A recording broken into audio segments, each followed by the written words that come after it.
Everyone picks Jupiter as the scary one, the biggest, the most violent, the one with a storm that's been raging for 400 years straight.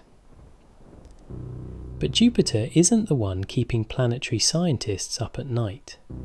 Saturn is. And I know how that sounds. Saturn is the pretty one, the ringed one, the one you drew in 5th grade science class with those perfect circles around it. But here's the thing about Saturn that nobody really prepares you for. It's alive. Not metaphorically, not poetically.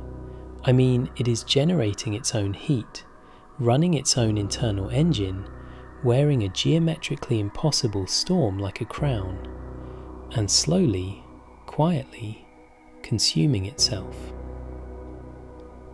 By the time we're done here, you will never look at that planet the same way again. And I want to start with the rings, because there's something about them that I think about more than I probably should. In 2025, something strange happened.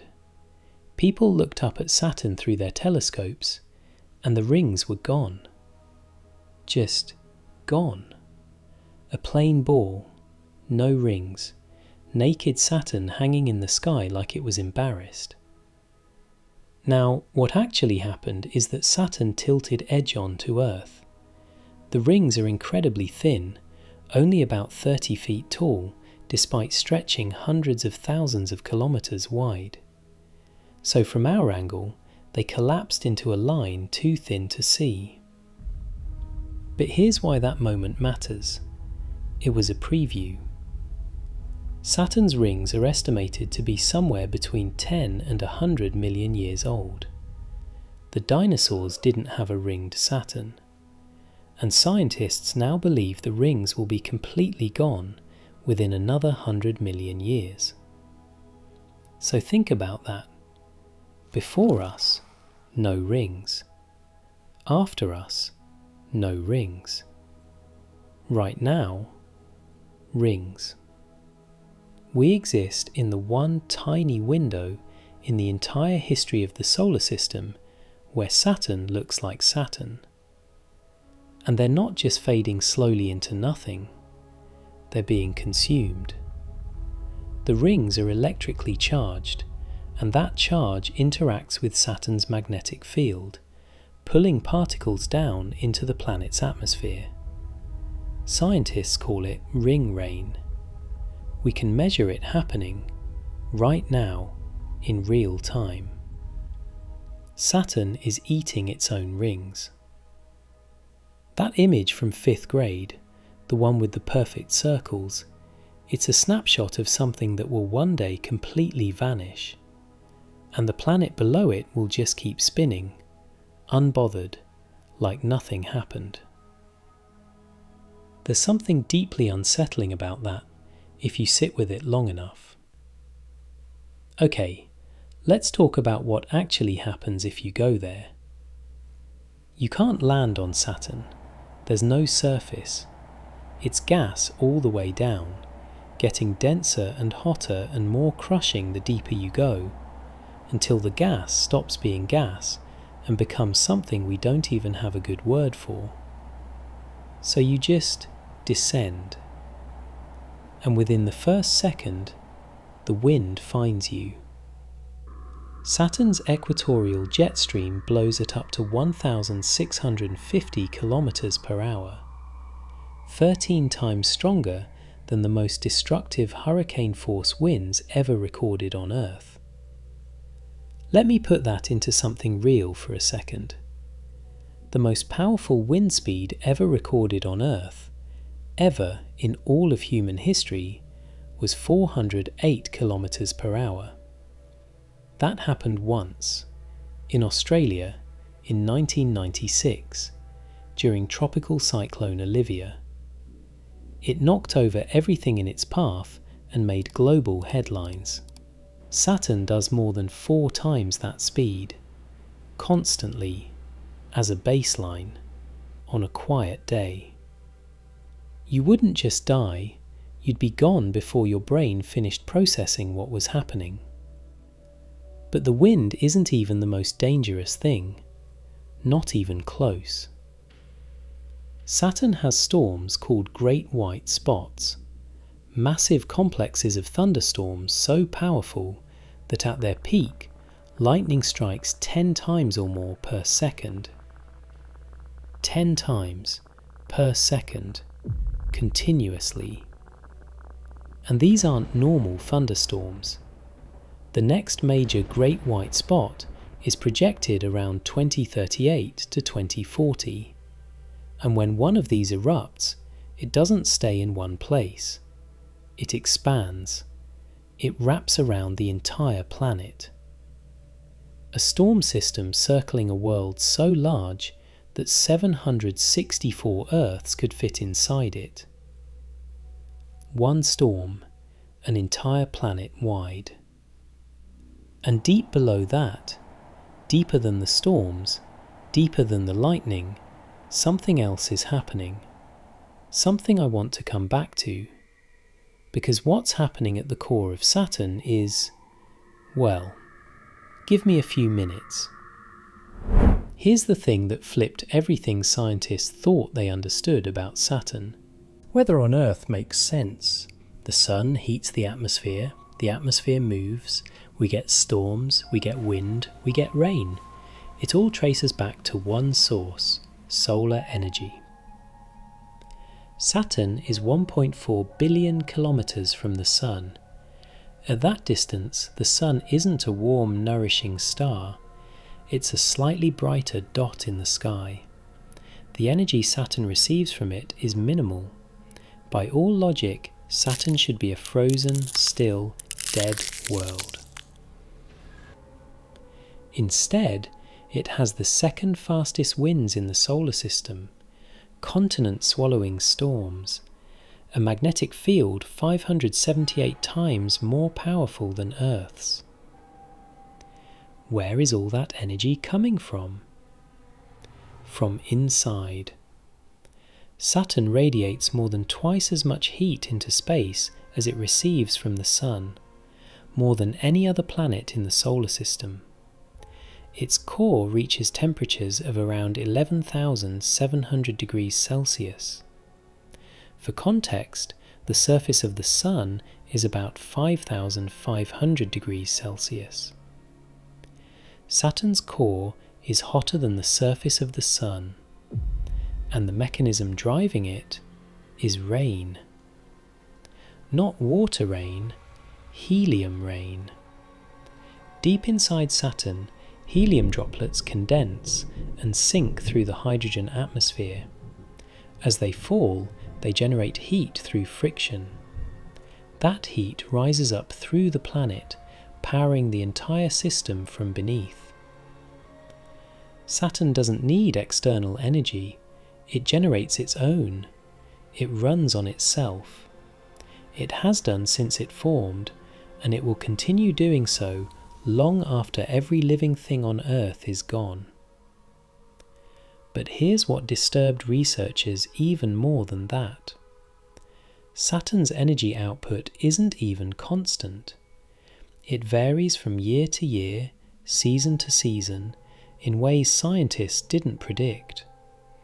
They assumed planets emit energy at a steady, even rate. Saturn doesn't follow that rule. It pulses, like it's breathing. A planet breathing.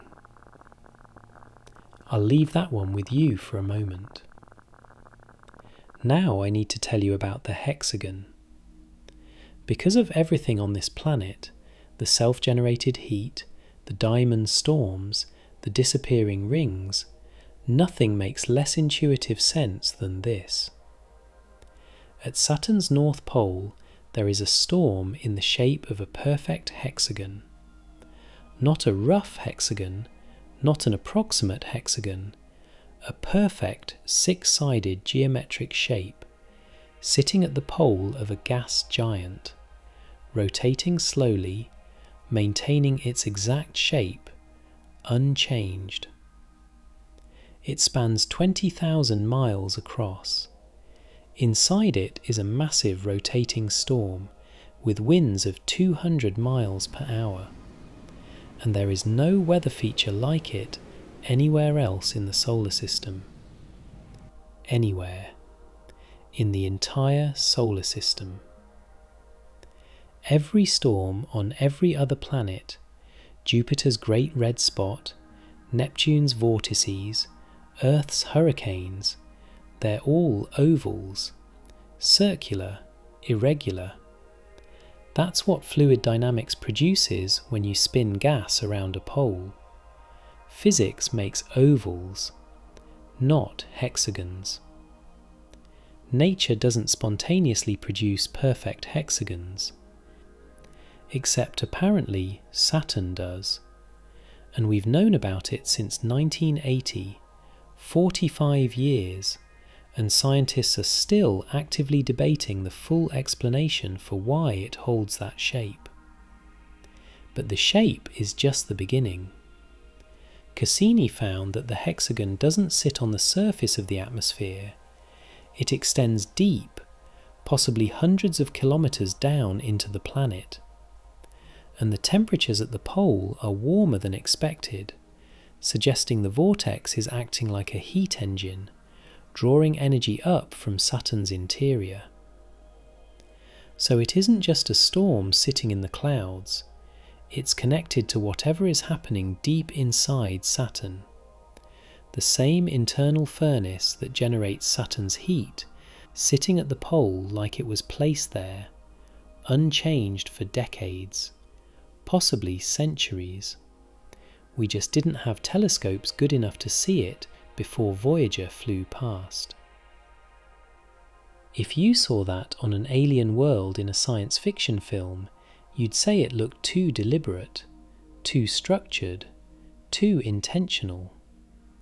But it's real, it's Saturn, and it just sits there, spinning. Let me tell you something about the inside of Saturn, something that sounds completely made up. Deep in Saturn's atmosphere, massive lightning storms create carbon. That carbon falls into the crushing depths of the planet, where the pressure transforms it into diamonds, solid diamonds. Then those diamonds sink further toward the core, where temperatures are so extreme they melt into liquid. There is a liquid diamond ocean inside Saturn right now. And that's not a theory, that's the scientific consensus. This is Saturn, the pretty one.